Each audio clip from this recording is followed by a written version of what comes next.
요엘서 2장 1절부터 3절까지 제가 읽습니다. 시온에서 나팔을 불며 나의 성산에서 호각을 불어 이 땅 거민으로 다 떨게 할지니 이는 여호와의 날이 이르게 됨이니라.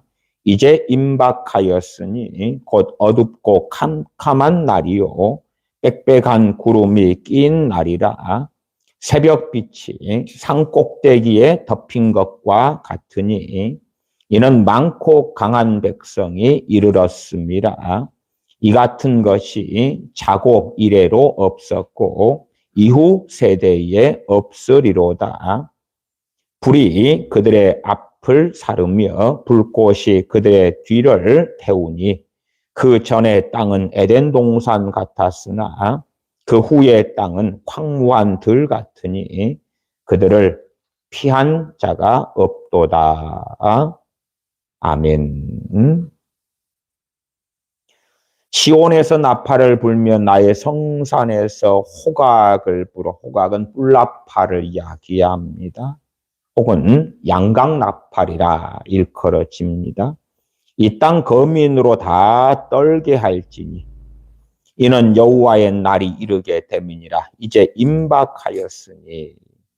그리고 이 요엘서 2장의 이 말씀이 임박한 주님의 다시 오심, 재림에 대한 말씀이 실상 명확한 것은 2절로 가면 곧 어둡고 캄캄한 날이요 빽빽한 구름이 낀 날이라. 새벽빛이 산꼭대기에 덮인 것과 같으니 이는 많고 강한 백성이 이르렀습니다. 이 같은 것이 자고 이래로 없었고 이후 세세에 없으리로다. 다시 존재하지 않는 그러한 사건. 단순하게 어떤 점쟁에 대한 그러한 세상사의 세계 1차 대전, 2차 대전 혹은 3차 대전 같은 것이 아니라 여호와의 날이 이르렀다.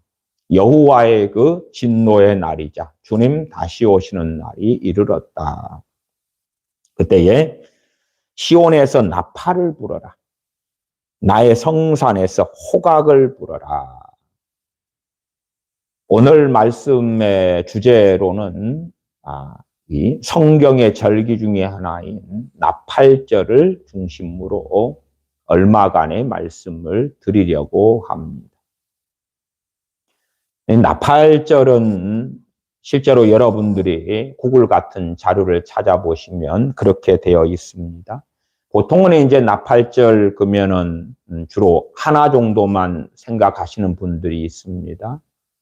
나팔절은 주님의 재림을 예비하는, 또한 요한계시록에 나팔 불 때, 마지막 나팔을 불 때에 또한 많은 신약 성경의 말씀들에서 나팔을 불어 그의 백성들을 땅끝에서부터 여기에서 저기까지 다 불러 모으신다. 그래서 보통 일반적인 분들은 구약 성경 여호와의 7대 절기, 유월절, 무교절, 초실절, 오순절 혹은 칠칠절, 그 다음에 나팔절, 대속죄일, 그리고 초막절, 그러한 여호와의 7대 절기에 대하여, 나팔절에 대하여 주님의 재림, 주님의 재림하심을 예비하는, 그것을 예표하는 절기다. 그렇게 일반적으로 알고 계십니다. 물론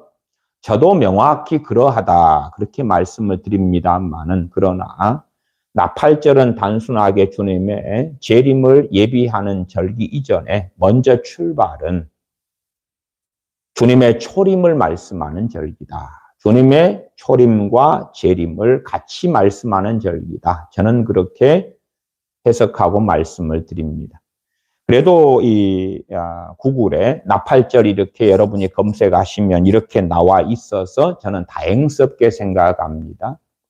제가 그걸 적어놨는데 읽어드리면, 나팔절 또는 유대인 신년제라 부를 수 있는 로슈 하샤나는 히브리력 7월 1일에 새해를 기념하는 유대교의 4대 절기 중 하나다. 나팔절은 10일 뒤에 당할 대속죄일을 준비하는 날이다. 그게 첫째 핵심 포인트입니다. 지금 제 알기로는 올해 유대인의 신년, 유대인의 나팔절이 지금 오늘하고 내일로 알고 있습니다. 주로 이제 유대인은 달력을 3개를 쓰고 우리나라 한국 사람들은 달력을 2개를 쓰지요. 양력과 음력을 쓰고요. 그러나 유대인들의 절기의 중심은 음력입니다. 달이에요, 달. 음력이에요. 그래서 음력을 중심으로 절기를 보내기 때문에 우리가 약간의 우리 한국 사람들의 이해력을 동원하면 뭐 서구 사람들보다는 구약 성경의 절기를 이해하기가 좀 더 나은 장점은 있습니다. 물론 그러나 유대인들이 사용하는 민간력 혹은 종교력하고 우리나라 음력의 날이 틀리기 때문에 또 헛갈리는 부분도 존재합니다. 본래 성경의 절기는 달을 중심으로 하고 7월 1일, 히브리력 7월 1일이 그때가 유대력은 플러스 6개월 차이가 나요. 그래서 1월 1일이 돼서 신년이 되는 것입니다. 신년. 그러면 이 나팔절이 그날이 7월 1일, 히브리력 종교력은 7월 1일이고 그 다음 유대 민간력은 1월 1일 신년이 되는 것이에요. 새해가 되는 것이에요. 그 다음에 이제 양력은 틀려서 우리 양력으로는 지금 9월 이제 하순 아닙니까? 9월 25일이 됐지요. 그래서 9월하고 10월 사이에 그때가 양력이 와요.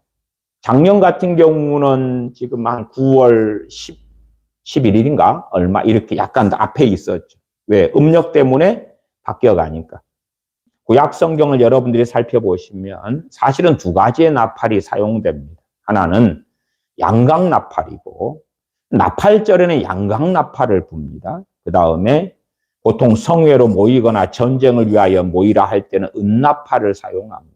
여러분이 이제 구약 성경을 잘 보신 분들은 그런 부분들이 나와 있어요. 그래서 은나팔은 은으로 나팔을 만들어 2개를 만듭니다.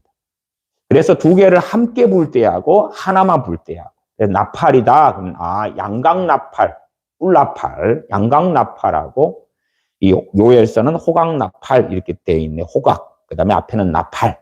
근데 이 은나팔하고 양각나팔 2가지를 구약 성경에서는 이야기하고 있구나.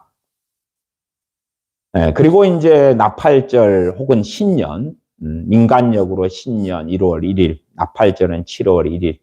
그것이 구글 등에 나와 있는 간략한 자료로는 그렇게 되어 있습니다. 나팔절은 11일 뒤에 당할 대속죄일을 준비하는 날이다. 그래서 보통 여호와의 7대 절기를 이야기하시는 분들은 6월절이 있잖아. 6월절 어린 양이 있으니까 나팔절은 재림을 이야기하는 거야. 그렇게 그냥 단순 논리로 끝내려고 하는 분들이 많아요. 물론 저는 명확하게 나팔절이 주님의 재림에 대한 예표다라는 말씀은 드려요. 그러나 그러면 그 뒤에 10일 뒤에 오는 대속죄일은 뭡니까? 6월절이 있는데 왜 대속죄일이 있어? 대속죄일은 모든 백성의 죄가 속해지는 날입니다. 무슨 모든 백성요? 유대인들. 이스라엘 백성의 모든 죄가 속해지는 날이고 절기입니다. 그래서 자신을 괴롭게 하는 날이고 슬퍼하는 날이고 회개하는 날이고 통곡하는 날이죠. 그 대속죄일이 가리키는 것. 대속죄일은 대제사장이 1년에 한 차례 대제사장이 피를 가지고 여호와의 지성소에 들어가는 날입니다. 그때 되면 대속죄일은 전능하신 하나님 앞에서 정말 회개의 날, 통회의 날 나아가 백성들의 모든 죄가 사함받는 날이었기 때문에 대제사장을 돕기 위하여 다른 제사장들이 보통은 한 500명 정도가 동원됩니다. 그렇게 해서 제사를 지내고 피를 가지고 지성소에 대제사장은 들어갑니다. 당연하게 대속죄의 예표는 우리 주 예수 그리스도의 대속을 이야기하죠. 우리 주 예수 그리스도의 대속을 준비하는 그 대속죄를 준비하는 출발점의 절기가 신년의 날, 그 다음 히브리력으로 7월 1일, 유대인 민간력으로 1월 1일, 새해가 밝아와서 새날이 밝았다. 그리고 대속죄일을 준비하자. 단순 논리로 대속죄일이 있잖아. 아니면 6월절이 있잖아. 그래서 뒤쪽은 다른 걸로 좀 하면 어떨까 하는 생각을 하실지 몰라도 저는 그렇게 말씀드립니다. 여호와의 칠대절기 안에서 다 가장 먼저 주님의 대속을 살펴보는 것이 마땅하다. 여호와의 칠대절기 전부가 예수 그리스도의 대속을 가리켜 말씀하는 거다. 그 전제를 기억하셨으면 좋겠다. 물론 거기에는 중의성이 있어서 이 나팔절이 단지 주님의 초림만이 아니라 재림도 가리키는 그 예표가 되면 확실할 것이다. 저는 그렇게는 말씀을 드립니다만은 먼저 잊지 말아야 될 것은 주님의 오심을, 주님께서 세상 죄를 지고 가는 어린 양이 되셔서 오심을 기억해야 할 것이다. 그래서 나팔절의 절기가 중요한 것은 대속죄일을 준비하고 예비하기 때문에 그러하다. 대속죄일을 지난 다음에 그 다음에 5일 뒤에 초막절이 오죠. 초막이나 궁궐이나 이 세상에 살아가는 삶이 이제 부활하신 주님과 함께 동행하는 삶이 되어지지. 좋은 집에서 살다가 물론 구약에서 초막절을 의미하는 의미가 이스라엘 백성에게 있었을 것이나 그러나 우리 그리스도인들에게 초막절을 의미하는 것이 존재하겠지. 초막은 풀을 엮어서 그래서 초막을 지어서 거기에서 보내지요. 그러면 우리식으로 하면 자기 좋은 안방을 놔두고, 그렇죠? 좋은 곳을 놔두고, 그래서 마치 광야 생활처럼 초막을 지어서 텐트를 삼아 거기에서 머물러야 된다. 세상 사람들처럼 자기 하고 싶은 거 다 하고 먹고 싶은 거 다 먹고 놀고 싶은 거 다 놀고 세상의 향락을 다 누리고 살아가는 삶이 그리스도인의 삶이 아니다 하는 것이. 자기 할 걸 다 하면서 떵떵거리고 살면서 죽은 다음에 천국을 고대하는 것이 그것이 그리스도인의 삶이 결코 아니라는 것이죠. 그래서 사도들부터 시작해서 주의 종들, 선지자들, 또한 믿음의 선진들께서 종교개혁자들도 마찬가지입니다. 주님을 위하여 어떠한 고난을 받았는가, 어떠한 고통 속에 살았는가. 세상 법으로 걸리는 범죄를 제외하고는 우리가 우리의 양심대로 편안하게 살아가는 것이 그리스도인의 삶이면 얼마나 좋겠습니까? 많은 결코 그러하지 아니하다 하는 것입니다. 내 육체의 정욕과 싸우는 것이 그리스도인의 삶이고 100번, 1000번, 10,000번 지고 쓰러져도 다시 일어나서 피 흘리기까지 주 예수 그리스도의 은혜를 구속을 죄사함을 입은 자로서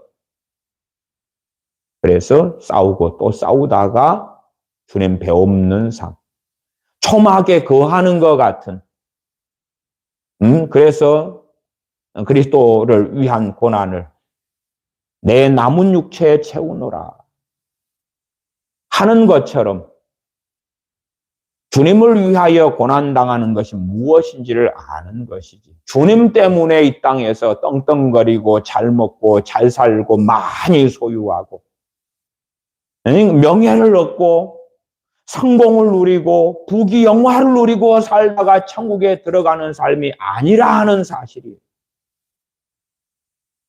어리석게 이 세상에 전해지는 상당히 많은 복음이 기복주의를 지향하고 있지요. 그래서 자, 예수님이, 하나님이 당신들을 너무 사랑하신다.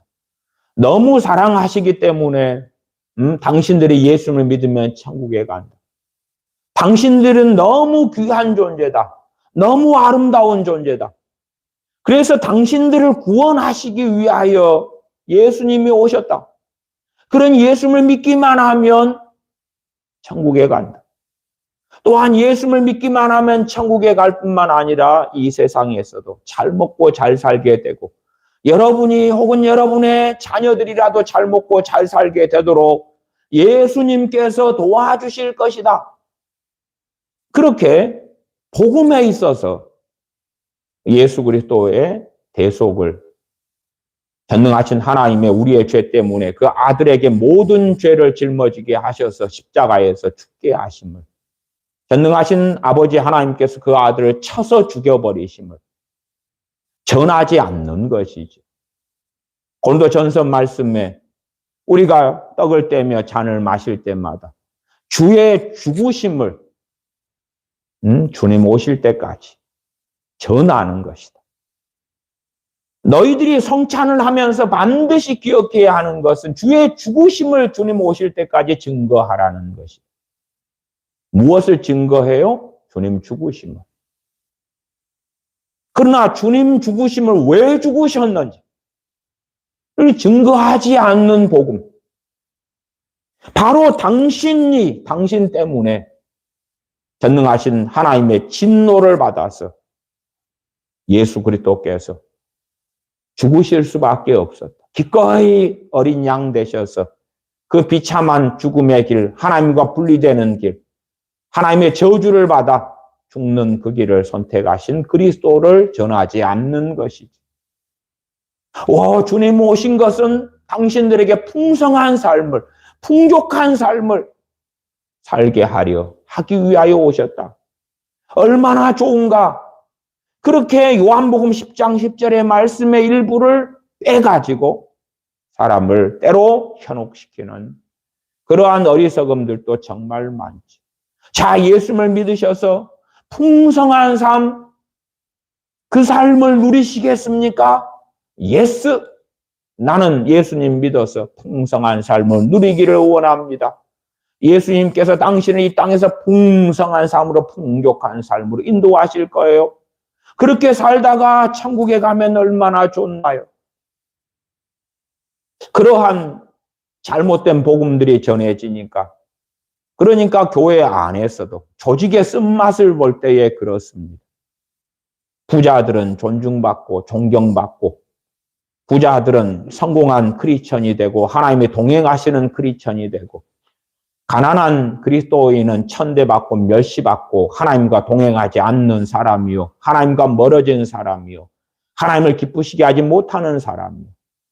가난해서 교회가 때론 구제를 통하여 도와줄 수밖에 없는 사람. 가난해서 마치 히브리파 과부들, 헬라파 과부들처럼 교회가 매일 빵을 줄 수밖에 없는 사람들은 믿음이 없는 사람이요, 별 볼 일 없는 사람이요, 천덕꾸러기요, 죄 가운데 사는 사람이요.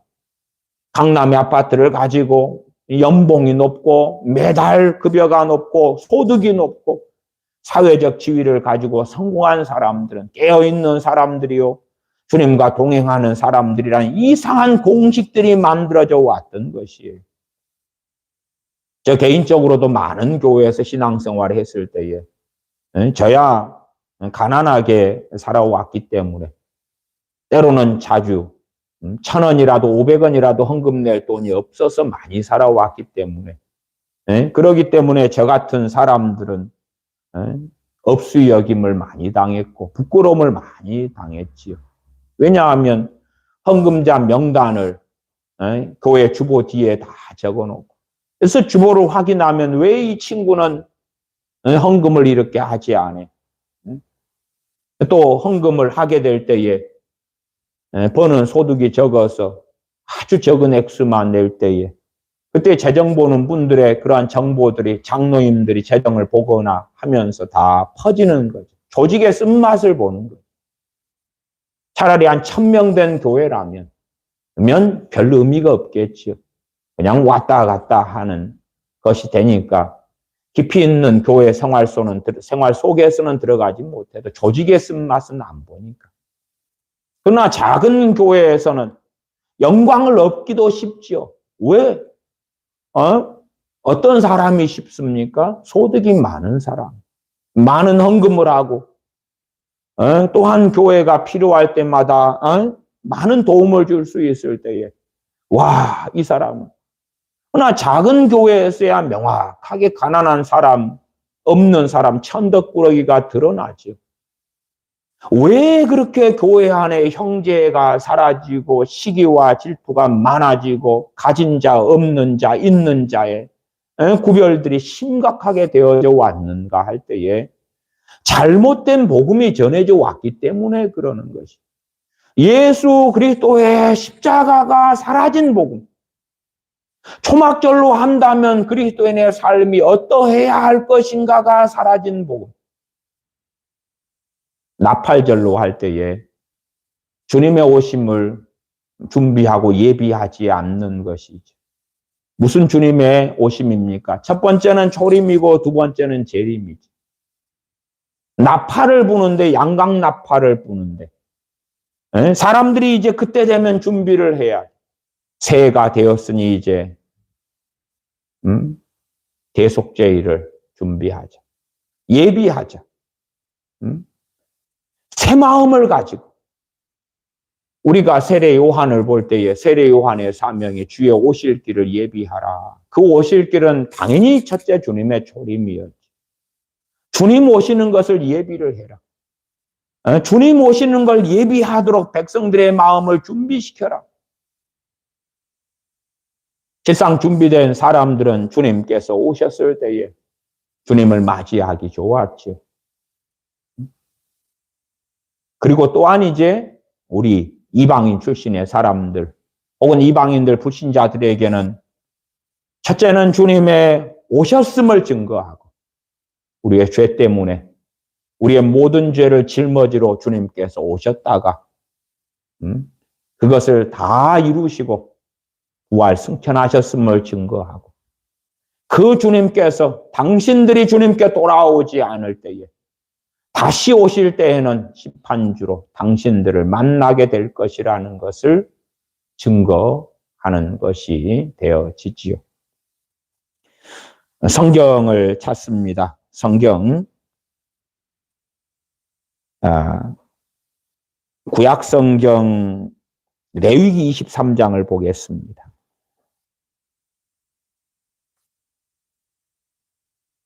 레위기 23장입니다. 레위기 23장 절기가 나와 있는 장이 레위기 23장입니다. 23장 23절부터 25절까지 읽습니다. 나팔절이 나와 있는 본문입니다. 여호와께서 모세에게 일러 가라사대 이스라엘 자손에게 고하여 이르라 7월 곧 그달 1일로 안식일을 삼을지니 이는 나팔을 불어 기념할 날이요 성회라 아무 노동도 하지 말고 여호와께 화제를 드릴지니라. 26절 여호와께서 모세에게 일러 가라사대 7월 10일은 속죄일이니 너희에게 성회라 너희는 스스로 괴롭게 하며 여호와께 화제를 드리고 이 날에는 아무 일도 하지 말 것은 너희를 위하여 너희 하나님 여호와 앞에 속죄할 속죄일이 됨이니라. 이 날에 스스로 괴롭게 하지 아니하는 자는 그 백성 중에 끊쳐질 것이라. 이 날에 누구든지 아무 일이나 하는 자는 내가 백성 중에서 멸절시키리니 너희는 아무 일이든지 하지 말라. 이는 너희가 그 거하는 각 처에서 대대로 지킬 영원한 규례니라. 나팔절도 또한 속죄일, 대속죄일도 아무 일도 하지 말아라. 대속죄일은 스스로 괴롭게 만들어 자기를 괴롭게 만들어라. 그래서 가장 첫 번째가 금식이었습니다. 자기를 아무리 괴롭게 하고 괴롭게 해도 사실은 죄값을 지불할 수 없었지. 주님께서 우리의 모든 우리가 영원히 지옥 속에 괴롭힘을 당하고 괴롭고 괴로워해야 될 것을 친히 자신께서 모든 괴로움을 짊어지시고 자신께서 모든 고통을 질고를 짊어지시고 그 죄값을 담당하신 것이 대속죄 1이 보여주는 예표지요. 그리고 그 10일 전에 나팔절을 만나서 그래서 나팔을 불어 기념할 날이다. 성회다. 아무 노동도 하지 말고 여호와께 화제를 드릴지니라. 백성들이 살아갔던 자신의 바쁘고 분주한 삶을 다 올스톱해야 돼. 다 멈춰야 돼. 자기들이 찾고 추구하고 바라고 열망하고 달려가는 모든 것을 올스톱해야 되죠. 그 다음에 정신을 차려야 되었지요. 정신을 차리는 거예요. 새날을 맞이하는 거예요. 유대 민간력으로. 신년을 맞이하는 거예요. 새로운 해를 맞이하고 삶을 새로운 삶으로 전환시키고 주님의 오심을 예비하는 것이죠.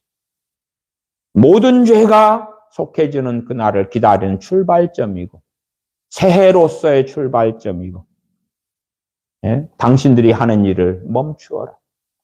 사실은 우리가 예배로 또한 주일로 보냅니다. 그때 우리에게 필요한 것은 멈춤이죠. 멈춰야 되는 것. 우리가 그렇게 쫓아가고 달려가는 것, 물론 그것이 때로는 삶 속에 정말 긴급한 일도 있고, 때로는 절박한 일도 있고, 그러나 그럴수록 멈추어서 주님께 우리의 눈을 고정시켜야 하는 것이죠. 내 마음이 분주함 가운데 있으면 사실 주님을 배울 수가 없지요. 주님을 만나 배울 수가 없지요. 내 마음의 근심거리도 스톱을 시켜야 되고 내게 찾아오는 두려움도 스톱을 시켜야 되고 멈추게 해야 되고 내가 이런저런 분주한 계산들도 멈추어야 하고 그렇게 해서 주님을 바라보는 시간들이 예배를 드리는 때고 기도를 하는 때고 또한 때때로 주일로 또한 우리가 어떤 날을 정하여 전능하신 아버지 앞에 엎드리는 날이 그런 날이 되는 것이지요. 그래서 대속죄를 예비하는 그 날이 나팔절이었다. 그 나팔을 불어서 그래서 백성들로 하여금 자 성회로 모여라. 하나님께 마음을 향하러 모여라. 이제 새로운 시작을 맞이하자. 그러면 한편으로 그 나팔절은 주님께서 다시 오시면 새로운 시작, 새 하늘과 새 땅에 도래하고 이제는 이 땅에서 삶이 멈추는 것을 또한 이야기하죠. 그러나 유대인들에게 이스라엘 백성에게 말씀하셨던 나팔절의 기본 의미는 주님의 초림이다. 왜? 재림도 이루어지지 않았을 때에 재림을 이야기했겠는가? 그 다음에 오는 열흘 뒤에 오는 대속죄일이 있었기 때문에 그러하다. 많은 분들이 신학적으로 나팔절이 재림을 이야기하는 거다 그럴 때 틀린 건 아닌데 재림의 포인트를 두는 게 아니라 주님의 초림 그 중에서 십자가의 대속에 우리 주님이 초점인데 주님께서 왜 오셨는가? 주님께서 이 땅에 오셨다 할지라도 우리의 죄값을 십자가에서 담당하지 않으셨다면 주님께서 초림하신 것은 우리에게 의미를 가지지 못하게 됩니다. 주님께서는 세상 죄를 짊어지신 하나님의 어린 양으로 오셔서 그 모든 것을 완벽히 성취를 시켰습니다. 주님께서 이 땅에서 아무리 많은 말씀을 가르치시고 많은 병자들을 고치셨고 많은 죽은 자를 살리셨고 많은 귀신 들린 자를 자유케 하셨다 할지라도 십자가를 짊어지지 않으셨다면 주님께서 이 땅에 사람 몸을 입고 오셨던 것은 우리에게 아무런 의미를 가지지 못합니다. 주님께서는 자신의 달려갈 길을 아셨고 그 달려갈 길을 마치셨고 내가 다 이루었다 말씀하셨어요. 주님의 십자가의 그 대속을, 십자가에 우리의 죄를 담당하시는 것을, 왜 십자가에서 그 십자가의 자리가 하나님은 불변하시기 때문에 자신의 공의를 행하셔야 되고, 그러나 사랑이시기 때문에 사랑하셔야 되고, 하나님의 진노도 쏟아부으셔야 되고, 하나님은 죄 하나라도 결코 그냥 사하실 수 없으신 분이시기 때문에 하나님의 모든 진노를 쏟아부으셔야 되지만 또한 사랑하시며 긍휼히 여기시며 자비를 베푸시는 하나님이실진데 어떻게 이 모든 걸 성취할 수 있겠는가 하는 하나님의 지혜가 그 아들로 하여금 우리의 모든 죄를 담당하고 짊어지게 하셔서 십자가에서 죽게 하심이었다 하는 것이, 사실은 십자가의 죽으심 없이 재림만을 전한다면 그건 잘못된 종말론, 어리석은 극단적 종말론 속에 빠지는 길이 되어집니다. 주님의 다시 오심만을 극단적으로 강조하고 전하다 보면 우리는 다시 오심을 준비하기 위하여 초점이 어디에게 갑니까? 나의 행위에 갑니다. 주님 다시 오시는 것을 준비하기 위하여 극단적으로 가면 미혹 속에 빠지면 직장 생활도 멈추고 노후 준비도 하지 말고 정상적으로 내 자녀들의 혼인도 시키지 말고 집도 준비하지 말고 그냥 기도만 하고 성경만 보고 전도만 하고, 전도할 때도 주님의 십자가의 대속을 증거해야 되는데 예수 그리스도께서 우리의 죄를 짊어지셨고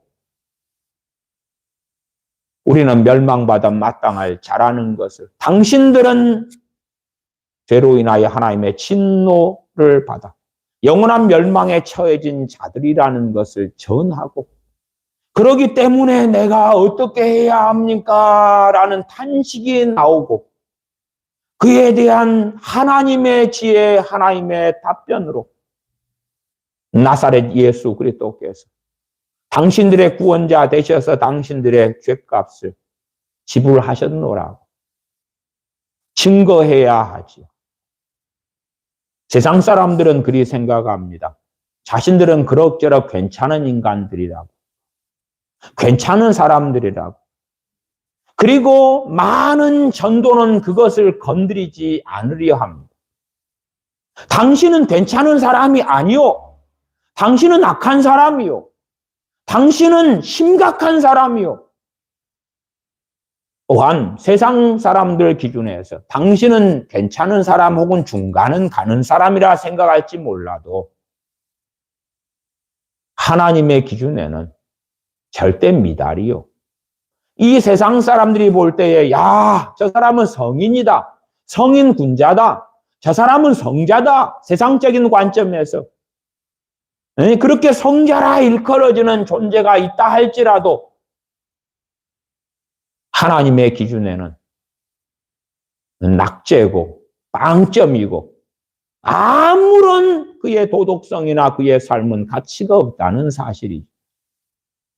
그러나 사람들은 자신이 괜찮은 사람이라는 인정을 받고 싶고 그걸 건드리지 않는 거예요. 나는 괜찮은 사람이야. 그런데 내가 예수님까지 믿어드리니 나는 얼마나 더 괜찮은 사람이야. 나는 괜찮은 사람이야. 나 정도만 살면 내가 죽은 다음에 영원한 지옥 불구덩이가 준비되어 있다는 것은 나는 동의할 수 없어. 그러니 진실로 복음이 증거될 때에 대다수는 불쾌할 수밖에 없는 거예요. 기분이 나쁠 수밖에 없는 거예요. 나 기분 안 나쁘게 해야 될 거 아니에요. 기분 안 나쁘게. 바울과 신라가, 사도 바울과 바나바 사도가 복음을 증거할 때 많은 사람들은 그들을 죽이고 싶었죠. 왜? 그들의 죄를 밝히 드러내니까 하나님의 말씀 앞에서 홍과 영과 및 관절과 골수로 찔러 쪼개기까지 하니 숨겨온 것이 드러나니까 숨겨진 죄악들이 드러나니까 얼마나 불쾌하고 기분 나쁘겠냐 그 말. 덮고 대강 덮고 가야지. 덮고 가는 복음. 덮고 가는 복음이 십자가 복음이 될 수가 없지요. 대충 덮고 가는 것. 그것이 어떻게 십자가의 복음이 됩니까? 죄를 드러내고 드러내죠. 고린도전서 14장에 애언에 대하여 글이 나왔지요. 그들의 숨겨진 죄악이 애언을 통하여 밝히 드러나니 너희들 가운데 하나님이 계시다. 여기 하나님이 계시구나.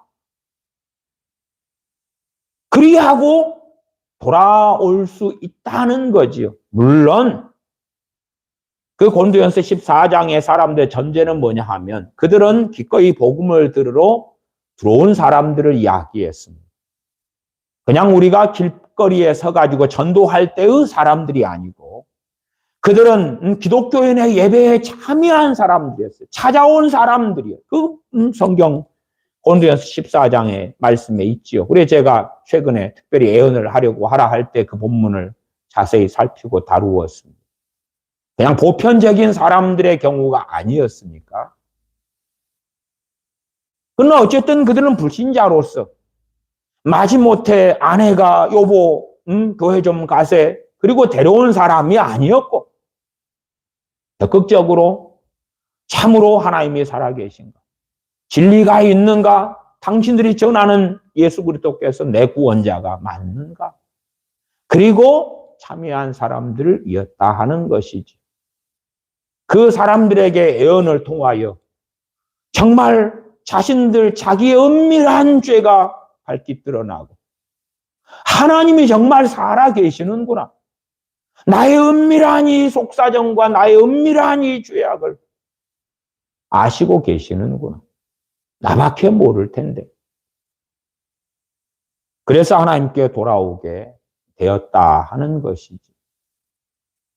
복음이 증거될 때에 각 사람들의 은밀한 죄들이 드러날 필요는 없으나 그러나 정말 십자가의 복음은 명확히 당신들은 멸망받아 마땅하다는 걸 증거하는 것이죠. 당신들은 사랑받기 위해 태어난 사람, 그 사랑 지금도 받고 있지요. 당신들은 고결해요, 아름다워요, 이뻐요. 부모로서 자녀에게 자식이 이쁘니까 이쁘다고 하는 것은 틀리지 않아요. 자식한테 못생겼다 그러면 상처받고 잘못된 것이죠. 그러나 지혜로운 부모라면 일반적 의미에서 야 너는 참 소중해 엄마한테. 또한 뭐 국가적으로도 너는 소중한 사람이 될 거야. 그런 것은 좋은 거예요. 그러나 전능하신 하나님 앞에서의 나란 존재는 어떤 존재인가? 그 진리는 또한 바르게 전해야 되는 거예요. 이게 다른 거예요. 다른 거. 다른 거예요. 사회적으로, 세상적으로 너 정도면 너 얼굴이 중간은 가. 야 그래도 세상에 많은 잘난 아이들 가운데 너 정도면 너도 탤런트가 있고 재능이 있고 너도 분명히 쓰임이 있을 거고 너도 너가 잘할 수 있는 일이 있을 거고 또한 하나님께서 너를 들어 사용하실 일도 있으실 거다. 그렇게 자존감을 세워주는 건 중요해요. 그러나 예수 그리스도의 십자가의 복음 앞에서는 세상에 잘난 아인슈타인 같은 존재도 엘빈 토플러 같은 존재도 소크라테스도 공자도 맹자도 그 누구라도 어떠한 존재에 불과한가. 또한 전능하신 하나님 앞에서 아브라함이라 할지라도 노아 할아버지라 할지라도 모세라 할지라도 사도 바울이라 할지라도 우리들이라 할지라도 어떠한 존재에 불과한가. 그 의로운 사람들이 자신의 의로는 절대 하나님의 기준에 이르를 수 없었다는 사실이 명확히 증거되어야 할 것이다. 그 말이. 그렇지 않으면 단지 예수님만 믿어서 천국 가는 복음으로 변질시키고 우리의 죄값을 얼마나 정말 비참하게 비극적으로 담당하셨어야 했는지, 왜 그 아들을 전능하신 아버지께서 독생자이신 자신의 아들을 보내실 수밖에 없고 우리의 모든 죄를 주님께 다 짊어지게 하셔서 십자가의 형벌을 받게 하셨는지, 그 자리가 하나님의 모든 진노를, 우리의 모든 죄를 인한 하나님의 진노를 쏟아붓는 자리가 될 수밖에 없었는지, 그것이 우리가 증거하는 복음이 되어야 한다. 그 말이. 그러나 우리는 그러한 것을 덮기를 좋아하고 감추기를 좋아하고 우리 자신부터도 어떻게 하든지 간에 나는 좋은 사람이야. 우리가 세상적 관점에서 나는 어떠한 사람인가의 기준은 가질 필요가 있지요. 세상 사람의 관점에서. 그러나 또한 우리는 하나님의 말씀을 붙잡고 살기 때문에 하나님의 말씀의 기준에서 나는 어떠한 사람인가. 우리는 일반적인 언어 생활을 합니다. 그 언어 중에서도 성경의 언어가 있고 일상의 언어가 있어요. 그 언어가 공통점이 있는 것도 있지만 명확히 다른 것도 너무 많습니다. 뭐 이러한 이야기는 단편적인 이야기입니다만은, 큰 가치가 없는 이야기입니다만은, 뭐 세상 사람들이 금식과 단식을 사용하죠. 우리 크리스천들도 이제 금식과 단식을 사용하는데, 사실은 세상 사람이 쓰는 금식과 단식이나 우리 크리스천이 쓰는 금식과 단식은 정반대입니다. 반대죠. 우리가 쓰는 단식은 물도 먹지 않는 것이고, 금식은 물은 마시는 것이고, 세상 사람들이 사용하는 금식은 물도 안 마시는 것이고, 단식은 물은 먹는 것 등이고. 그러나 그러한 사례보다 성경에서 사용하는 말씀, 말하자면 하나님의 공의와 세상 사람들이 말하는 정의는 너무나 극과 극으로 다르다는 사실이죠. 우상 숭배자들, 제사 지내는 사람들 입장에서 정의는 조상 제사겠지. 안 하는 놈은 불효자식이고 호로자식이고. 응? 그러니까 유교 조상 제사를 지내는 사람이 가지는 정의, 아니면 이슬람 사람들이 가지는 정의, 동성애자가 가지는 정의, 양성평등주의자가 가지는 정의, 상대적일 뿐이죠. 그러나 그들이 가진 정의는 하나님의 진노를 받을 수밖에 없는 극악무도한 정의가 너무나 많다. 너무나 많다. 하나님의 정의는 성경적으로는 주로 공의라 이렇게 기록되고 번역이 되죠. 그것은 말씀 66권의 입각에서 하나님 자신의 뜻이 어떤 뜻이고 하나님 자신이 어떤 분이신가를 명확하게 드러내신 것이죠. 그래서 세상의 정의를 우리가 상식적으로 알고 있고 가져야 되지만, 그러나 우리 그리스도인들은 하나님의 말씀에 입각한 정의, 하나님의 말씀에 입각한 공의를 알아감이, 깨달아감이, 그에 따라 우리의 삶이 조종되어져 가고 인식이 바뀌고 가치관이 바뀌고 생각이 바뀌어감이 정상적인 그리스도인으로 살아가는 것이죠. 우리는 두 세계 사이에 있는 걸, 두 세계의 발을 딛고 있는 걸, 하나님의 나라에, 그리스도와 함께 하나님의 나라에, 그리스도와 함께 하나님의 나라에 우리가 거하고 있는 것이고, 하나님의 나라 백성으로 살아가는 삶과 이 세상 나라에서 살아가는 삶의 두 공존 속에 우리는 사는 것이. 그러나 세상의 삶과 하나님 백성의 삶이 충돌할 때는 그리스도인을 선택할 수밖에 없고 그리스도인으로 살아가야 하는 것이지요. 성경 고린도전서 15장을 보겠습니다. 고린도전서 15장, 주님의 재림에 대한 말씀이 되지요.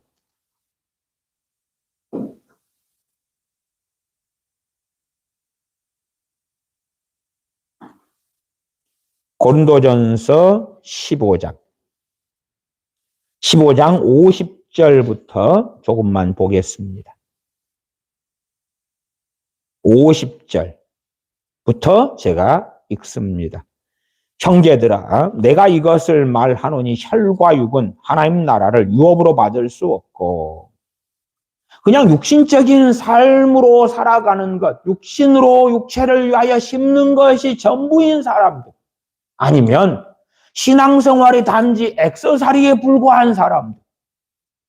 그래서 직장생활에서는 넌 크리스찬처럼 살아가고 가정에서도 크리스찬이 아닌 사람처럼 살아가고 문제를 만나서 하나님이 없는 사람처럼 액세서리니까 필요할 때만, 귀걸이가 필요할 때만 걸고 목걸이가 필요할 때만 거는 사람처럼, 드레스가 필요한 자리에서만 입는 사람처럼 액세서리죠. 그렇게 신앙생활하는 사람이나 혹은 혈과 육의 삶이 중심이 되고 전부가 되는 사람들, 하나님의 나라를 유업으로 받을 수가 없다. 누구에게 전하는 것입니까? 첫째는 고린도 교회 교인들에게 전하는 것이 불신자에게 전하는 게 아니에요. 크리스천들에게 전하는 것이고 고린도 교회 교인들에게 경고하고 있는 것이지. 너희들이 입술로는 믿는다고 하는데 너희가 혈과 육으로 살아가는 삶일진데 하나님의 나라를 유업으로 받을 수 없다. 그리고 나팔을 부는 것입니다. 경고의 나팔을 사도 바울은 불고 있죠.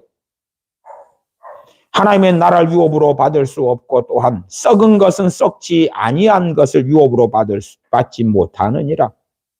썩는 것을 위하여, 한시적인 것을 위하여만 살아왔다면 영원한 것을 어떻게 받느냐? 받지 못한다. 단지 사도 바울을 통한 하나님의 말씀이 받지 못할는지도 모르겠다가 아니라 받지 못한다고 명확하게 선언하고 있는 것입니다. 51절 보라.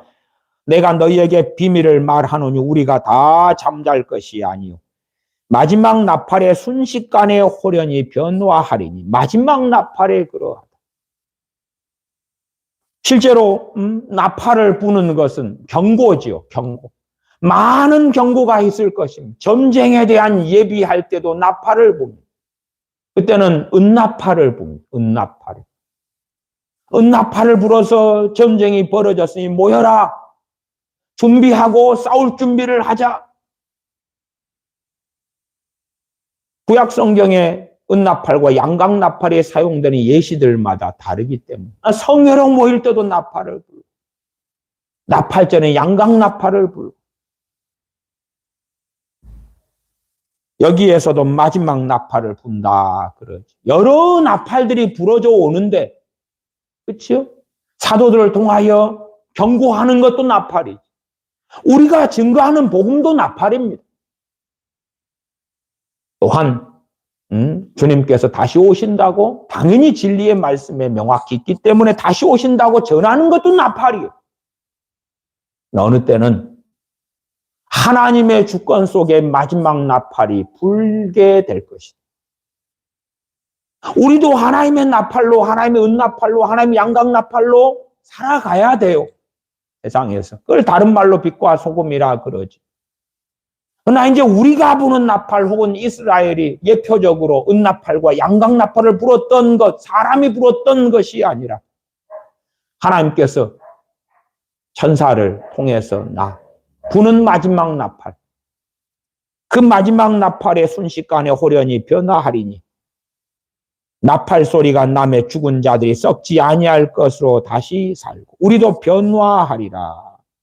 이 썩을 것이 불갑을 썩지 아니할 것을 입겠고 이 죽을 것이 죽지 아니함을 입으리로다. 우리가 고대하는 삶의 우리의 소망의 중심에는 이것이 있는 것이. 우리의 소망의 중심에는 하나님의 나라의 소망, 주님과 함께 살 소망이 있고 우리의 썩을 몸이 썩지 아니할 몸으로 변화될 소망이 있는 것이. 우리가 직업적으로 나이 들어가는 피부를 깨끗하게 하고 피부과 의사가 되든 간호사가 되든 피부 성형을 하든 아니면은 미용을 하든 네일 아트를 하든 그렇게 해서 아름다운 걸 가꾸어 주는 것은 나쁜 게 아니에요. 그러나 그러한 세상 일에 우리가 종사하지만 우리가 바라봐야 될 건 썩어지는 육체가 그를 보존하고 더 아름답게 하다가 죽는 것이 아니고 영원한 소망을 가지는 것이. 어떤 그리스도인은 집을 장만하는데 오랜 시간을 보내기 때문에 어느 때 자기도 모르게 집이라는 것이 소망이 돼버린 사람들이 있어요. 집이라는 게 소망이 되었다면 집이 없는 것은 절망이 되었지.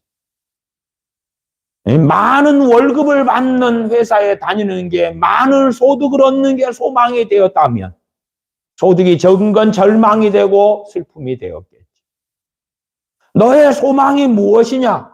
너의 바라는 장래가 무엇이냐? 물론 우리는 세상에 살기 때문에 그러한 바람, 그러한 소망도 가져야 돼요. 당연하게 그렇죠.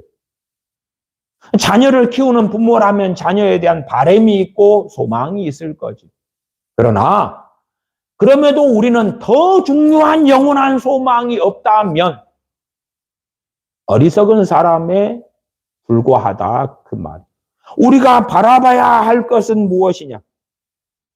52절 나팔 소리가 나매 죽은 자들이 썩지 아니할 것으로 다시 살고 우리도 변화하리라.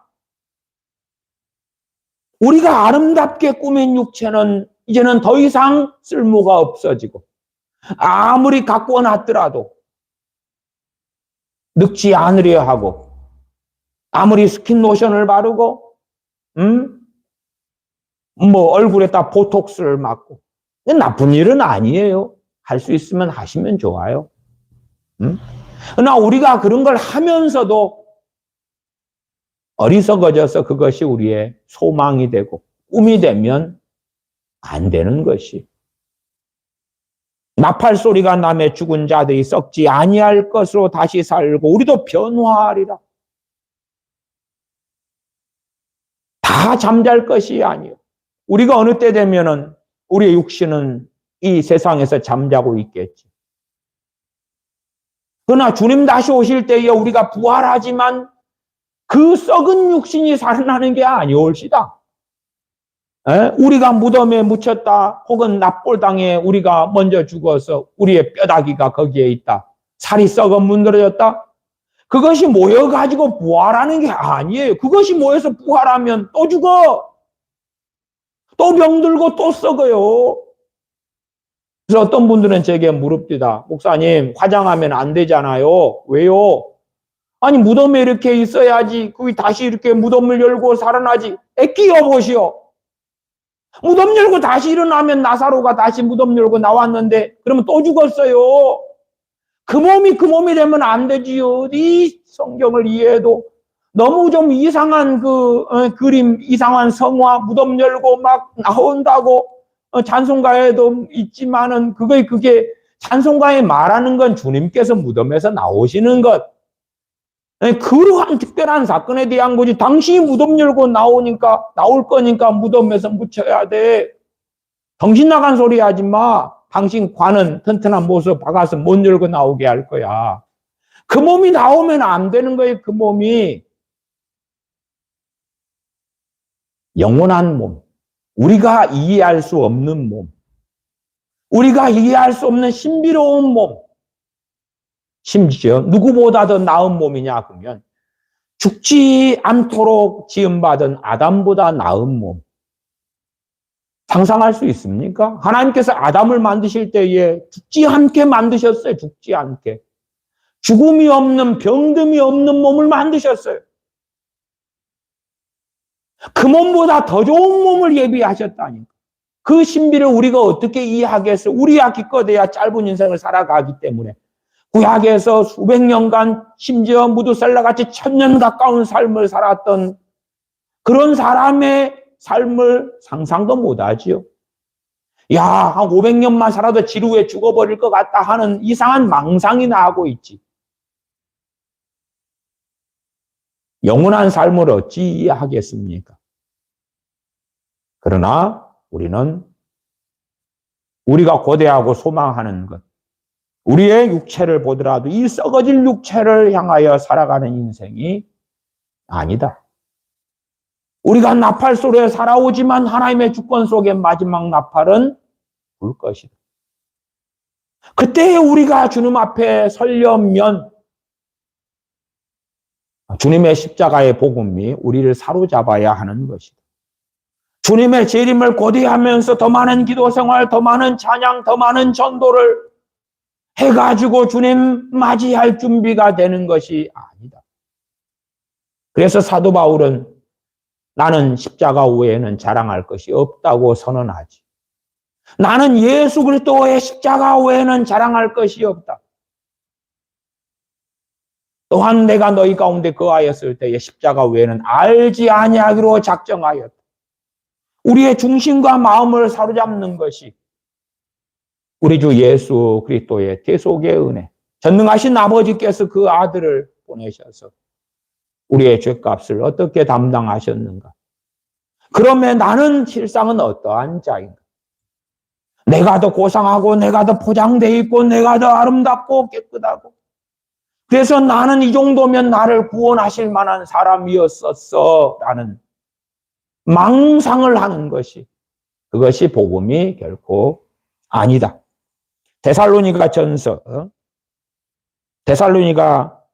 전서 5장을 보겠습니다.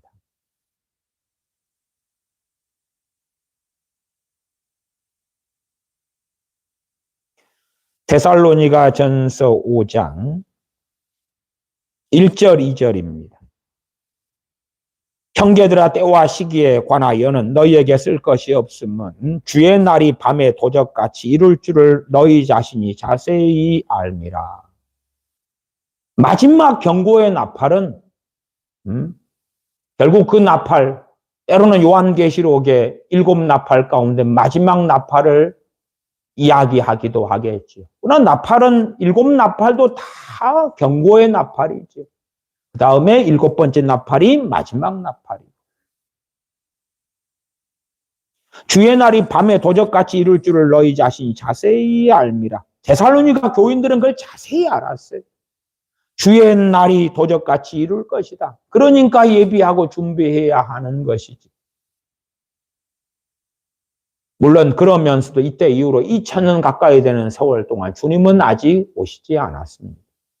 우리가 다 회개하여 구원에 이르기를 원하시기 때문에 주님의 재림이 지연되고 있노라고 사도 베드로는 증거합니다. 5장 3절 저희가 평안하다 안전하다 할 그때에 평안하다 안전하다. 야 살기 좋은 세상이다. 그래서 저는 지금 시대의 관점으로는 그리 생각합니다. 심지어는 야 지구온난화를 막아보자. 야 지진이 일어나고 기상이변이 일어나고 막 난장이 벌어지는 걸 막아보자. 으쌰으쌰 한 때에 어찌어찌 하다가 결과물이 보일 수도 있을 것이고 아니면 하나님께서 알았어. 마치 너희가 탄소 중립 같은 걸 해가지고 환경 보호를 해가지고 결과가 나타난 것처럼 해줄게. 뭐 그럴 수도 있을 것이다. 아니면 경제가 어려웠다가 경제 공황 같은 것을 겪었다가 다시금 막 융성했던 시대를 맛보게 될 때 그때에 잉태된 여자에게 해상 고통 이름과 같이 멸망이 호련히 저희에게 이르니 결단코 피하지 못하리라. 그때에 주님께서 재림하실 것이다. 4장 13절로 그 위로 갑니다. 13절부터 형제들아 자는 자들에 관하여는 너희가 알지 못함을 우리가 원치 아니하노니 이는 소망 없는 다른 이와 같이 슬퍼하지 않게 하려 함이라. 사람이 죽는 걸 경험하면서 특별히 우리 형제 그리스도인의 죽음으로 인하여 슬픔 속에 있는 것이 아니라 그리스도인의 죽음을 볼 때마다 우리의 소망은 더 굳건해져야 하겠지요. 14절 우리가 예수님의 죽었다가 다시 사심을 믿을진데 죽었다가 다시 사셨다. 왜 죽으셨는가? 왜 죽으셨는가? 또한 다시 사셨다. 이와 같이 예수님 안에서 자는 자들도 하나님이 저와 함께 데리고 오시리라.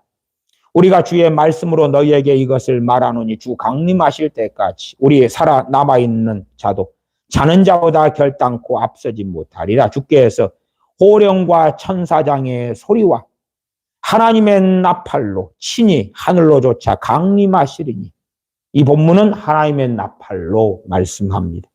하나님의 나팔로. 그래서 요한계시록의 7번째 나팔은 천사가 불죠. 그것이 하나님의 나팔로 될런지 아니면 그 외에 하나님의 나팔이 정확히 있는지까지는 제가 그건 성경이 다 알려주지는 않는다. 그래서 그런 부분을 가지고 요한계시록 7번째 나팔이 성경의 마지막 나팔이다 그렇게 해석할 수는 있으나 그러나 절대적인 해석은 아니다까지는 말씀을 드립니다. 데살로니가 전서 4장 2 16절은 하나님의 나팔로 신이 하늘로조차 강림하시리니 그리스도 안에서 죽은 자들이 먼저 일어나고 그 후에 우리 살아남은 자도 저희와 함께 구름 속으로 끌어올려 공중에서 주를 영접하게 하시리니 그리하여 우리가 항상 주와 함께 있으리라. 그러므로 이 여러 말로 서로 위로하라. 이 나팔절에 대한 말씀을 얼마간 보았습니다만은 실상 그것이 가리키는 것, 세례 요한이 외치고 나팔을 불었던 것은 주님께서 오신다, 당신들의 죄를 짊어지러 오시는 주님께서 오신다를 가리켰다. 또한 6월절 어린 양 되신 주님께서 대속죄일을 이야기하는 그 이스라엘 백성의 모든 죄가 속해지는 날의 예표가 많은 사람들, 세상 사람들의 죄를 짊어지고 믿는 자에게 그들의 모든 죄가 속해지는 그 날이 올 것이다. 그것을 예비하라, 예비하라. 그러한 것처럼 우리가 깨어나고 정신을 차리고 그렇게 하지 않는다면 주님을 배웁지 못할 것이다. 우리가 사도행전에서도 사실상은 상당히 예비되고 준비된 사람들의 모습들이 나오기도 합니다.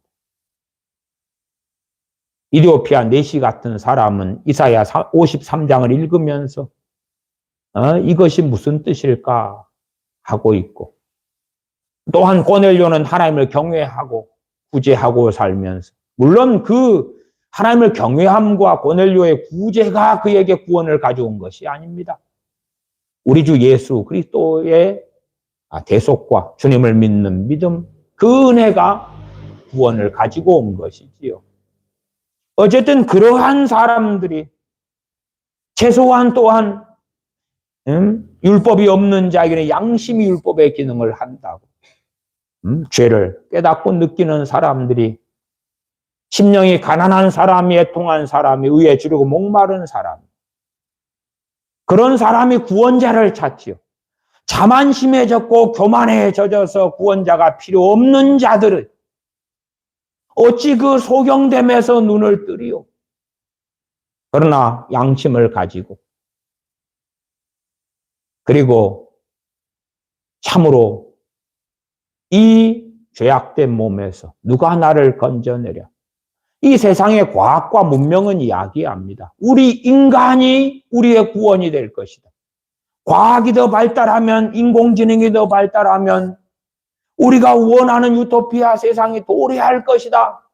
그래서 이 세상의 문명을 통하여 끊임없이 사람들은 미혹되어져 갑니다. 그러나 진실로 우리 자신을 보는 사람은 마치 유대인들이 베드로 사도 등에게 형제들아 우리가 어찌 알고 하고 탄식했던 것처럼, 그럴 때에 또한 우리 그리스도인으로 살아가면서도 처음 주님 믿을 때만 주님 의지하는 게 아니죠. 주님의 십자가의 대속이 우리 주 예수 그리스도, 우리의 중보자, 우리의 대제사장 되시는 그 주님을 의지하는 것이, 믿을 때만 의지한다면 그 사람들은 어리석고 잘못된 길로 가고야 마는 것이지. 주님 오실 때까지 주님을 의지하다가 주님을 배웁는 것이지요.